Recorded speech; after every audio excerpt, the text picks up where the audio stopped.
Good afternoon, I'm Sean Yao, and this is One News Now. Baguio City Mayor Benjamin Magalong is calling out lawmakers over what he calls uncontrollable corruption in the country.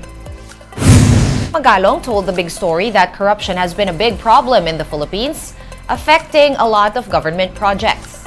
He also urged Congress members to give up their pork barrels and help solve the nation's financial crisis. A lot of things are happening nowadays, especially with regards to the seemingly uncontrolled corruption now in government. This hasn't been impacting, first foremost, our strategic and catalytic projects. How about these politicians who have all these pork barrels? How about politicians who have been, they're getting some sort of special perks and privileges, to quote, a special percentage on projects. Hindi pa sila nagsawa, may percentage na nga sila pa yung kontrakto, supplier.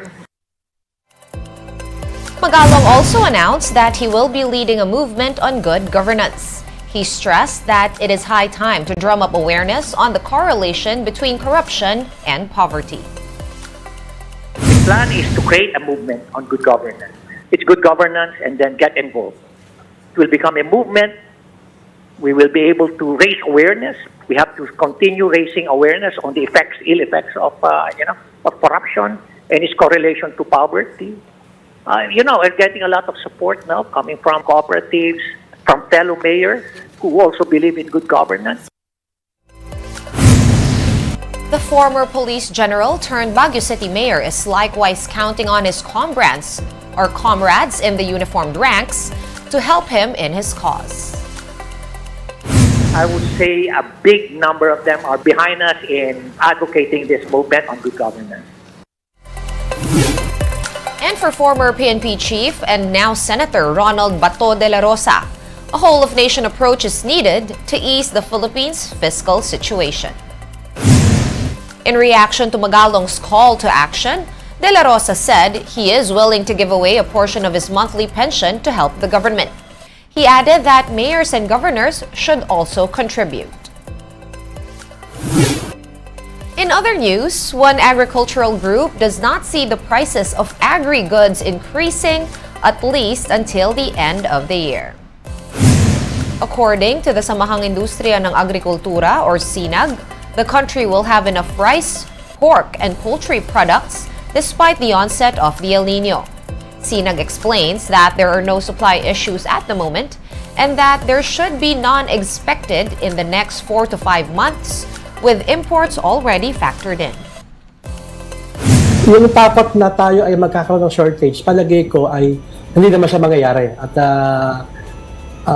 hindi problema ang supply kasi baka sabihin dahil sa El Nino tataas ang presyo. Papangunahan na po natin, may stocks tayo, may supply tayo. Sana walang magsamantala na magtaas ng presyo dahil sa sinasabing pagkukulang.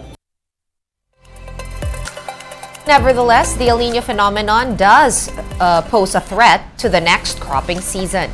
Farmers are advised to hold off on planting in order to avoid losses in case of extreme heat or droughts.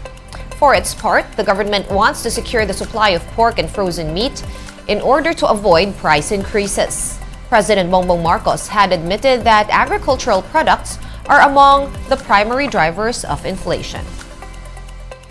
We will try, of course, to continue to bring it down, but that requires our success in increasing our production, making it more efficient, and again, the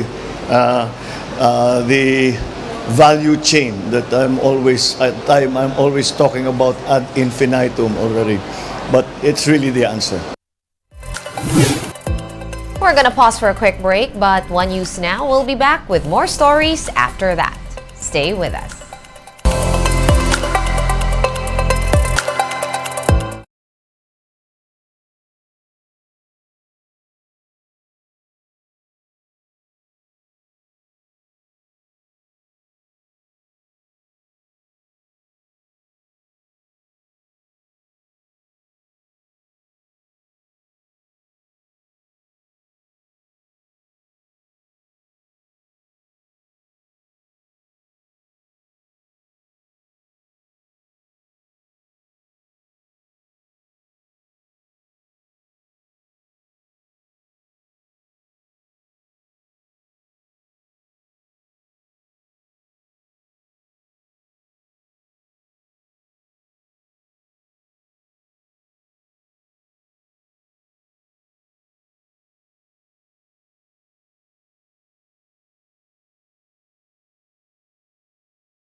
You're back on One News Now. I'm Sean Yao. The Philippine Coast Guard says that its Chinese counterparts have become more aggressive in the disputed waters. In an interview with Radio 5, PCG spokesperson for the West Philippine Sea, Commodore J. Tariela, said the Chinese Coast Guard or CCG ships shadowing Filipino vessels, or the number of Chinese Coast Guard ships shadowing Filipino vessels, have increased. Tariela cited the sea encounter on June 30 when the CCG blocked a PCG boat.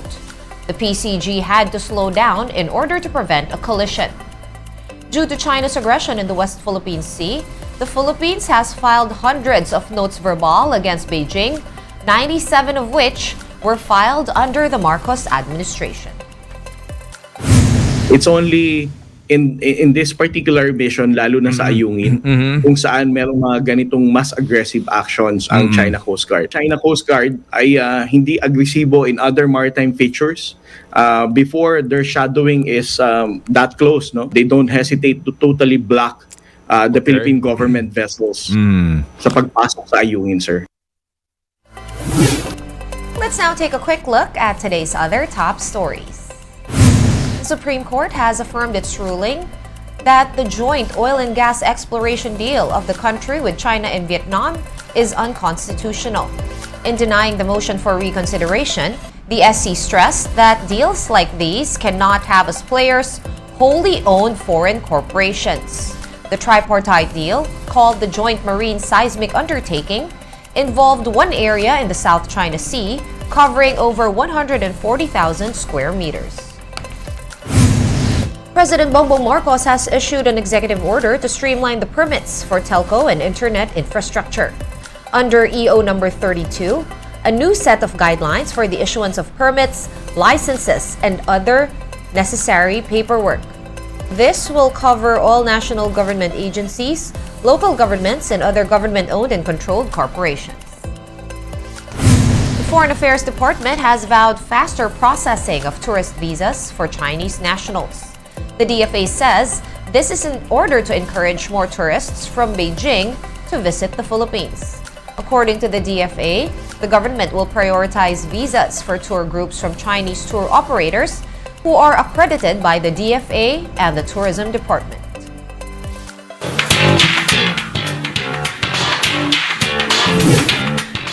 And Hong Kong-born American singer Coco Lee has died at the age of 48. Lee's sister said that she had been suffering from depression for a few years. Earlier this month, Lee was sent to a hospital and had been in a coma for weeks. Lee's career spanned around 30 years after she moved to the United States as a child. She voiced the lead character in the Mandarin version of Disney's hit film Mulan. Lee also performed a song from Crouching Tiger, Hidden Dragon at the 2001 Oscars. And Malaya has officially announced the finalists for its 19th edition.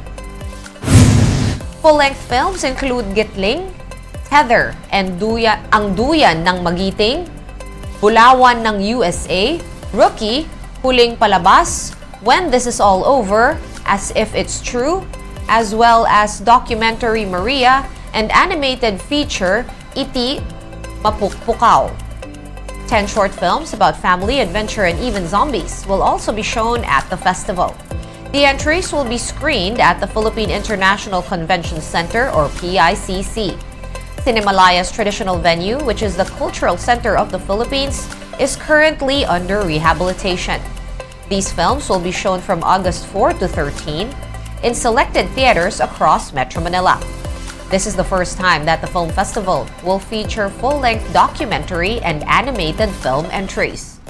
Among the stars of two of the full-length entries is BAFTA and Golden Globe nominee Dolly De Leon. Matagal na namin yung na-realize na dapat, because documentaries are very, very important. And there are feature documentaries. Para pelikula na rin ngayon yan eh. So, we've been really waiting for a good submission. So, nakakuha kami na isa ngayon. Feels like we have a voice. Parang finally, we have a voice. Kasi yun yung mundong matagal na nating tinatry na i-penetrate. So, I feel like maririnig na tayo ngayon. One News Now will be back at 3:15 p.m. I'm Sean Yao. We are One News.